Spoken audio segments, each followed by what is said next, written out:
মনে হলো কিছু মেসেজ দেওয়া খুব প্রয়োজন কিছু মানুষের জন্য। কিছু মানুষ বলতে তারাই যারা ঘটনাক্রমে কোনোভাবে অকৃতকার্য হয়েছে, সে জিএনএমের পরীক্ষাতে হোক অথবা বিএসসি নার্সিংয়ের পরীক্ষাতে হোক। কেউ প্রিলিমিনারিতে রিটেন পরীক্ষায় পাস করে ইন্টারভিউতে ফেল করেছে, যারা পেয়ে গেছে তারা তো খুব ভাগ্যবান বা ভাগ্যবতী। আর জিএনএমের ক্ষেত্রেও সেরকম একটা সংখ্যা সবাই তো আর চাকরি পাবে না। তো আমার এই আজকের এই ভিডিওটা বা অডিও রেকর্ডিংটা পোস্ট করার একটাই কারণ ছিল, আমি কিছুদিনে যেটুকু অ্যানালাইসিস করেছি বা যেটুকু বুঝেছি আমার দৃষ্টিভঙ্গিতে, সেই জিনিসটা আমি তোমাদের সাথে শেয়ার করছি। তোমাদের ভালো লাগলে তোমরা নিবে, ভালো না লাগলে নিবে না, বাধ্যবাধকতা নেই যে আমার পরামর্শ নিতে হবে। আমি এইটুকুই খেয়াল করেছি যে নার্সিংয়ের ক্ষেত্রে যেসব ক্যান্ডিডেটরা নার্সিং ট্রেনিং ডিগ্রি কমপ্লিট করার পরে বসে আছে বলতে, তারা ভাবছে বসে থাকাটা সময় নষ্ট বা অপচয়, আমি তো চাকরি পাবোই, তো আমি কোনো জায়গায় কাজে ঢুকে যাই, আমি প্র্যাকটিসের মধ্যে থাকবো। তো আলটিমেট সেটা কি উপকারে হচ্ছে না অপকারে? আমার দৃষ্টিভঙ্গিতে পুরোপুরিভাবে সেটা একদম একটা সামান্য পারিশ্রমিকের বিনিময়ে তোমার জীবনের মূল্যবান সময় তোমার কাছ থেকে কেড়ে নিচ্ছে। আমার মনে হয় যদি তোমার বাড়ির ইকোনমিক কন্ডিশন এরকম থাকে যে তোমার বাবা মা তোমাকে পেটে দুটো দানা জোগাড় করে দিতে পারবে, তাহলে তোমার জীবনের উদ্দেশ্য হওয়া উচিত একটাই, যে আমাকে কি করে আগামী যে পরীক্ষাটা আছে সেখানে আমি উত্তীর্ণ হব। এবার উত্তীর্ণ হতে গেলে না পরিশ্রমের প্রয়োজন। অল্প পরিশ্রম উত্তীর্ণ যারা হয়েছে সেটা লাভ, কিন্তু যারা পরিশ্রম করেছে তারা দেখবে এখনো পর্যন্ত নার্সিংয়ের যতটা কম্পিটিশন আছে, মোটামুটি যারা পরিশ্রম করেছে তারা প্রত্যেকেই সফলতা পেয়েছে। কিন্তু ভবিষ্যতে কিন্তু সেটা হবে না। প্রত্যেকটা লাইনের মতো কিন্তু নার্সিং ফিল্ডেও কম্পিটিশন চলে এসছে। এইবার যেরকম সেরকম করে পার হয়ে গেছে, এর পরের বার যদি কেউ সাইডে কোনো কাজ করে পড়াশোনা করে বা ডিউটি করে নিয়ে যদি কেউ মাথায় ভেবে থাকে যে আমি পরের বার চাকরি লাগিয়ে দিব, সেটা ইম্পসিবল এই অর্থেই বলছি, কারণ 90% বা 80% ছেলে মেয়ে সেখানে ব্যর্থ হবে। আর জীবনে সফলতা আনার জন্য প্রচুর পরিশ্রম প্রয়োজন। যদি তার নিজের হাত খরচ চালানোর প্রয়োজন মনে হয়, নর্মালি এটাই তাকে ভাবতে হবে যে আমি একদম সাধারণ স্টুডেন্ট টাইপে পৌঁছে যেতে হবে।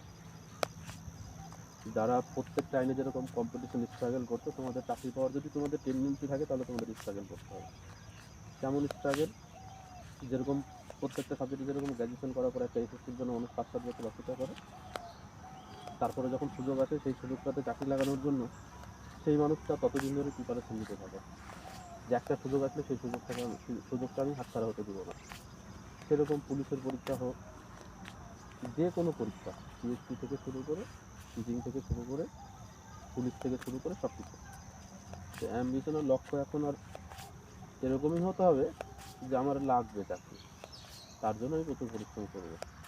প্রচুর পরিশ্রম মানে পড়াশোনা শেষ হওয়ার সাথে সাথে, শেষ হয়ে গেলে তারপরে তাকে চাকরির জন্য পড়তে হবে। কিসের চাকরির জন্য? নিজের যেটার জন্য পড়াশোনা করেছে সেই চাকরির জন্য পড়াশোনা করতে হবে। অন্যান্য লাইনের তুলনায় এখনো কম্পিটিশন অনেক কম, এটা হচ্ছে বাস্তবতা। কেন কম? এবার টোটাল হয়তো 50,000 ক্যান্ডিডেট পরীক্ষা দিয়েছে। পুলিশের পরীক্ষা দেয় 8-10 লাখ ছেলে মেয়ে। একটা প্রাইমারি স্কুলের পরীক্ষা দেয় 3-4 লাখ 5 লাখ ছেলে মেয়ে। হাই স্কুলের পরীক্ষা দিচ্ছে 7-8 লাখ ছেলে মেয়ে। লক্ষ্য ভ্যাকেন্সি কিন্তু একই। এই যে group D group C form ছেড়েছে, রাজ্য সরকার যেটা পরীক্ষা আছে, 1-1.5-2 হাজার ভ্যাকেন্সির জন্য ফর্ম ফিল আপ হয়েছে 15 লাখ থেকে 18 লাখ, 20 লাখ। সেখানে তোমরা পরীক্ষা দিচ্ছ মাত্র হাতে গোনা 40,000 50,000। তার মধ্যে তোমাদের কম্পিটিশনটা এরকম যে তোমরা যদি কেউ প্রস্তুতি নাও, তোমরা সফলতা পাবে। কারণ তোমাদের কম্পিটিশনে এখনো অতটা ভয়ঙ্কর আকার আসেনি। হ্যাঁ, আগে এরকম ছিল যে ট্রেনিং করলে চাকরি পাওয়া যেত, সে একটা সময় বিএডেও ছিল, ডিএলএডেও ছিল। পুলিশের লাইনে যারা দৌড়াদৌড়ি করতো তারা সবাই নর্মালি চাকরি পেয়ে যেত, কিন্তু এখন কিন্তু সেটা নেই। এখন মানুষ একটা সরকারি চাকরির জন্য পাগলের মতো হনহনাই ঘুরছে। তো তোমাকে যদি পেতে হয়, তোমাকে প্রচুর পরিশ্রম করতে হবে, এটা গেল একটা কথা। 2 নম্বর কথা, আমরা ভেবেছি আমাদের এই চ্যানেলে এই কিছুদিনে আমরা বেশ সফলতা পেয়েছি। আমাদের মনে হচ্ছে আমাদের হয়তো কন্টেন্ট বা আমাদের যেগুলো ইনফরমেশন যেগুলো আমরা সবার সাথে শেয়ার করছি সবার প্রচুর হেল্পফুল হয়েছে বা কাজে লেগেছে। তার দরুন আমরা ভেবেছি যে আমরা আগামী যে রিক্রুটমেন্ট হবে সেটা 1 বছর পরে হোক, 6 মাস পরে হোক, 2 বছর পরে হোক, 1.5 বছর পরে হোক, তার প্রিপারেশন শুরু করে দিতে হবে আজকে থেকে। তোমরা যদি ভাবো যে যখন ছাড়বে তখন করবো, তাহলে আর হবে না। যারা পড়ছে তারাই চাকরি পাচ্ছে। এইবারই বিএসসিতে কাট অফ গেছে জেনারেলদের 100, প্রচুর স্ট্রাগল করে যারা চাকরি পেয়েছে কত সহজে পায়নি, যে কোশ্চেনের লেভেল ছিল। ঠিক আছে, তো জিএনএমদেরও কাট অফ ভালো যাবে, প্রত্যেকে চাকরি পাবে না, অনেকে চাকরি পাবে না। তো চাকরি পেতে গেলে প্রচুর পরিশ্রম করতে হবে এখন থেকে, তাহলে সফলতা আসবে। আর যদি তুমি ভাবো যে আমি কোথাও একটা কাজ করবো, এক্সপিরিয়েন্স সার্টিফিকেট নিবো, এই নিবো, ওগুলো ধুয়ে জল খাওয়া ছাড়া আর কোনো কাজে লাগবে না। আর তুমি যদি ভাবো যে ওই টাকা দিয়ে আমার সংসার চলবে, সেটা কোনো দিনও চলবে না। ঠিক আছে, ওর থেকে সবচেয়ে ভালো 2টো টিউশন পড়াবে, একটা টিউশন পড়াও, তার বিনিময়ে দেখবে একটা যেটা টাকা পাবে সেই টাকায় তোমার চলে যাবে নিজের খরচ। আর তোমার ডেডিকেশন দিয়ে পড়াশোনা করতে হবে। তোমার হয়তো ডিগ্রি কমপ্লিট হচ্ছে 22 বছর, 21 বছর, 23 বছর বয়সে। প্রত্যেকটা লাইনে যেরকম কম্পিটিশন হয়, এখন তোমাকে ওই কম্পিটিশন দিয়ে চাকরি দিতে হবে। 1 বছর পরে সুযোগ পাও, 2 বছর পরে সুযোগ পাও, যখনই সুযোগ পাবে সেই সুযোগটাকে হাতছাড়া করা যাবে না। তুমি যদি 23, 24, 25 বছর বয়সে চাকরি পাও, তার মানে তুমি অনেক কম বয়সে চাকরি পেয়েছো, বর্তমান যুগের বা বর্তমান বাস্তবতার পরিপ্রেক্ষিতে আমি এটা বলছি। এইবার কথা হচ্ছে, আমরা ভেবেছি যে আমরা কিছুটা প্রিপারেশন করাবো। প্রিপারেশনটা কীরকম করে করাবো? মানে আমাদের যে আছে তারা কোথায় গিয়ে নর্থ সেটে, এর আগের বার নর্থ সেটে 2 নম্বরের জন্য হয়, আমি বলছি না সে প্রচুর প্রিপেয়ার, কিন্তু সেরকম আরেকজন আছে, সেও ওরকম। তো আমাদের যে টিমটা আছে এখনো পর্যন্ত আমরা ভেবেছি, আমরা প্রপারলি, এটা বলছি না যে আমরা এই বিষয়ে প্রত্যেকটা বিষয়ে স্পেশালিস্ট, ঠিক আছে, প্রত্যেকটা সাবজেক্টে স্পেশালিস্ট, আমরা তোমাকে সবচেয়ে বেস্ট জিনিস দিতে পারবো প্রত্যেকটা সাবজেক্টে, সেটা সম্ভব না। কিন্তু স্ট্র্যাটেজি আমরা শেয়ার করতে পারবো। স্ট্র্যাটেজিটা কীরকম হবে? আমরা যে জিনিসটা তোমাদের কাছে সহজভাবে বোঝাতে পারবো সেটা আমি তোমাদেরকে বোঝাবো। আমরা যে জিনিসটা মনে হবে যে আমরা ওইখান থেকে কালেকশন করে তোমাদেরকে যদি দিই, তোমরা ওখান থেকে ভালোভাবে নিবে, ঠিকভাবে নিবে। আমরা তোমাকে দিব প্রত্যেকটা জায়গার বেস্ট কালেকশন যেটা যেটা আছে, যার ভিত্তিতে তুমি তোমার প্রিপারেশনকে স্ট্রং করতে পারবে। একজন মানুষ কোনোদিনও প্রত্যেকটা বিষয়ে দক্ষ হতে পারে না। তো প্রত্যেকটা জায়গা থেকেই বেস্ট জিনিসগুলো আমরা, কোথা থেকে তুমি পড়বে, কোন টপিকটা কোন জায়গা থেকে পড়বে, কীভাবে পড়বে, সেই জিনিসটা আমরা গাইড করবো। আমরা পুরো গাইড করবো তোমাকে। পড়াশোনা করতে হবে তোমাকে, যে জিনিসটা পারছো না, বুঝতে পারছো না, সেই জিনিসটা বোঝানোর দায়িত্বটা আমাকে নিতে হবে। যদি ইভেন আমার পক্ষে যদি সেটা নয়, আমি এটা জানি যে কোথা থেকে তোমাকে ওটা আমি কালেকশন করে দিব, সেই জিনিসটা তোমাকে করতে হবে। এবার পরিশ্রম করে যেতে হবে। হেলথ রিক্রুটমেন্টে প্রচুর ভ্যাকেন্সি ফাঁকা হয়ে আছে, আশা করা যাচ্ছে আগামী বছর আবার পরীক্ষা দিবে, এরকমই হয়তো একটা ভ্যাকেন্সি দিবে। ঠিক আছে, ইভেন সিএইচওতে যেটা মানে প্রসেস বা যেটা সিস্টেম আছে, সেই সিস্টেম অনুযায়ী ভ্যাকেন্সি আছে, পরীক্ষা হবে। এবার তুমি যদি বলো যে হবে কি হবে না, তাহলে তোমার পড়াশোনা করার প্রয়োজন নেই, তুমি কাজ করো।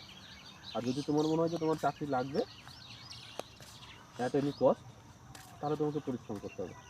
এবার আমি বলছি না যে আমাদের চ্যানেলের সাথে যুক্ত হওয়া বা কিছু এরকম ওরকম, আমরা ওরকম এখনও পর্যন্ত কিছু করিনি বা ভাবনা চিন্তা আমাদের ওরকম নেই। কিন্তু হ্যাঁ, আমাদের পারিশ্রমিকের বিনিময়ে আমরা প্রথমে একটা ট্রায়াল দিব আগামী 3 মাস। আমরা আমাদের যে প্ল্যানিং আছে, আমরা দেখবো চেষ্টা করে কতটা আমরা তাদের মধ্যে কতটা ডেভেলপমেন্ট হচ্ছে বা তাদের মধ্যে কতটা গ্রোথ হচ্ছে। যদি সেইভাবে হয়, তারা যদি আমাদের সাথে যুক্ত হতে চায়, তখন আমরা তাদেরকে একদম স্পেশালি আমাদের গাইডেন্সে ওদেরকে আমরা যতদিন না চাকরি পাবে ততদিন পর্যন্ত ওদেরকে গাইড করব। ঠিক আছে, কিন্তু যে সময়টা পিরিয়ডটা আমরা ওদের কাছ থেকে চেয়ে নেব, সেই সময়ের মধ্যে সম্পূর্ণ আমাদের গাইডে ওদেরকে চলতে হবে। ওর মন মর্জি মতো ওই একটা জায়গায় কাজে যুক্ত থাকার পাশাপাশি ও আমাদের সাথে যুক্ত হবে, সেই জিনিসটা আমরা পারবো না। পুরোপুরি আমাদের ডাইরেকশন ইনস্ট্রাকশনে চলতে হবে, ওদের সফলতার দায়িত্ব আমরা নেব তাহলে। আর যদি কেউ ভাবে যে আমি এটাও করবো ওটাও করবো সব কিছু করবো, তাহলে আর হবে না। এইবার অনেকে সফলতা পেয়েছে, বেশিরভাগ মানুষই সফলতা এইবার আছে, কারণ হাতে গোনা কি 5,000 হয়তো চাকরি পেয়েছে, কম্পিটিশন করেছে 45,000 থেকে 50,000 চলে গেছে, বাদ বাকি 40,000 পড়ে আছে। সামনের বার সেই পরীক্ষা দিতে গেলে সেখানে চলে যাবে সংখ্যাটা 60,000, 70,000। কম্পিটিশন দিন দিন বাড়বে। নিজেকে যদি আগুন করতে পারো, নিজেকে যদি ভয়ঙ্কর রূপে তৈরি করতে পারো, যেখানে যেখানে ধরবা সেখানে আগুনের মতো ছাই করে দিতে পারবা, যে কোশ্চিন ধরবা সেটা নিয়ে কোনো কথা হবে না, তাহলেই চাকরি পাবা। ভেবনের পরবর্তীতে যখন রিক্রুটমেন্ট হবে তখন আমি যেরকম কাট অফ এত কম গেছে এই কাট অফটাই যাবে, যদি সেটা ভেবে থাকো সেটা একদমই ভুল ধারণা। যারা প্রিপেয়ার ছিল না তারা প্রিপেয়ার হবে, যারা নিজেদের ভুল বুঝতে পেরেছে তারা নিজেদের ভুলগুলোকে সংশোধন করবে, আর পরবর্তীতে তোমাদের কম্পিটিটাররা তোমাদের পিছনে বসে আছে। ঠিক আছে, তো নিজেকে যদি প্রচুর শক্ত করতে পারো বা নিজেকে প্রচুর কঠিন করতে পারো, সব কিছু স্যাক্রিফাইস করতে পারো, শো কল শো অফ করে নার্সিং ইনস্টিটিউশনে পড়াতে গেলা শাড়ি পরে, ওটা করে তোমার পেটে ভাত জুটবে না। ঠিক আছে, অথবা তুমি কোনো প্রাইভেট ইনস্টিটিউশনে, প্রাইভেট ওই নার্সিং হোমগুলোতে যদি জয়েন করো, তার বিনিময়ে তোমাকে যে পারিশ্রমিক দিবে তাতেও তোমার সারা জীবনের পেটের ভাত জুটবে না। হ্যাঁ, তো ওটাতে কী হবে, হ্যাঁ তুমি নার্স, তোমাকে একটা দিবে সমান থেকে, কিন্তু ওই সম্মান ওই রেসপেক্টে তোমার জীবন চলবে না, পেট চলবে না। এবার পেটের যদি ভাতের জোগাড় করতে হয় বা বাবা মা যে স্যাক্রিফাইস করে তোমাদেরকে পড়াশোনা করতে, তার বিনিময়ে যদি তোমার গভর্নমেন্ট সার্ভিস প্রয়োজন হয়, তাহলে শো কল যে ট্রেন্ডিংয়ে চলছে সেখান থেকে তোমাকে বেরিয়ে আসতে হবে, ফুল ডেডিকেশন পড়াশোনার মধ্যে দিতে হবে, 1-2 বছরের মধ্যে ঢুকে যেতে হবে পড়াশোনার মধ্যে। যদি ঠিক মতো রিক্রুটমেন্ট যেটা হবে সেটাতে আমরা চাকরি লাগাবো, আর সেটা 1 বছর পরে হতে পারে, 1.5 বছর পরে হতে পারে, কিন্তু যদি আমাদের ইন্সট্রাকশনে থাকো তাহলে আমাদের ইন্সট্রাকশনে থাকতে হবে। ঠিক আছে, তাহলে আমরা দায়িত্ব নিব, আর যদি ওরকম না হয় তাহলে আমরা দায়িত্ব নিতে পারবো না। আমরা কাউকে জোর করে বলছি না যে আমাদের সাথে যুক্ত হও, বা আমরা কোনো প্রমোশন, পেড প্রমোশন এই সেই আমরা এগুলোর মধ্যে পক্ষপাতিত্ব না। আমরা জেনুইনভাবে বলছি, যদি কারো পেটে খিদা থাকে তাহলে আমাদের সাথে যোগাযোগে থাকবে, কীভাবে সব কিছু হবে সেটা আমরা বলে দিব, বুঝিয়ে দিব। আর যদি মনে হয় যে না, তাহলে তারা আমাদের সাথে কন্ট্যাক্ট করার চেষ্টা করে না বা প্রয়োজন নেই। আর দুনিয়া খুব কঠিন, নিজেকে সেইভাবে মেন্টালি প্রিপেয়ার করো। এতদিন ভেবেছিল হয়তো যে ডিগ্রি করে ট্রেনিং করে বেরোবো আর চাকরি হয়ে যাবে, যাই হোক অন্তত ওই জায়গা থেকে বেরিয়ে এসছে যে অত সহজের কিছু হচ্ছে না। ধন্যবাদ। সকাল সকাল হয়তো অনেক কড়া কথা বললাম বা অনেক খারাপ লাগে, হয়তো অনেকের গায়ে লাগবে এরকম কথা বলেছি, কিন্তু বর্তমান পরিপ্রেক্ষিতে আর বাস্তবতার মাটিতে দাঁড়িয়ে আমি কথাগুলো বলেছি। আমাদের চ্যানেল খুব অল্প দিনে আমাদের কাছে, আমরা এরকম সফলতা এক্সপেক্ট করিনি, সেই অনুযায়ী বুঝতে পেরেছি যে ক্যান্ডিডেটদের ভালোবাসা আমরা পেয়েছি। তো তার বিনিময়ে আমার মনে হয়েছে যেটা তাদেরকে জানানো বা তাদেরকে বোঝানো, আমি সেই জিনিসটা চেষ্টা করেছি। ভিডিওটা হয়তো বা বড় হতে পারে, আমি আমার মনের কথা বললাম। ঠিক আছে, প্রয়োজন পড়লে শুনবে, প্রয়োজন না পড়লে শুনবে না, কোনো প্রয়োজন নেই যে আমার ভিডিওটা সম্পূর্ণ দেখতে হবে। তো সবাই ভালো থাকো, নিজের মন থেকে নিজেকে প্রিপেয়ার করো। বাদ বাকি সিস্টেম কী করে চলবে না চলবে আমরা পরে অবশ্যই ভিডিও দিব, কিন্তু আপাতত এটুকু বলতে পারি যে কেউ ভেঙে পড়ো না, চাকরি হয়নি মানে হবে না এটা না। কেউ 2 বছর আগে চাকরি পেয়েছে, কেউ 2 বছর পরে চাকরি পাবে, কিন্তু নিজেকে যদি প্রিপেয়ার করো তাহলে চাকরি পাবো। আর যদি নিজেকে মন থেকে হেরেই যাও যে আমার দ্বারা জীবনে হবে না, তাহলে যেটা করছো সেটাই করো। ঠিক আছে।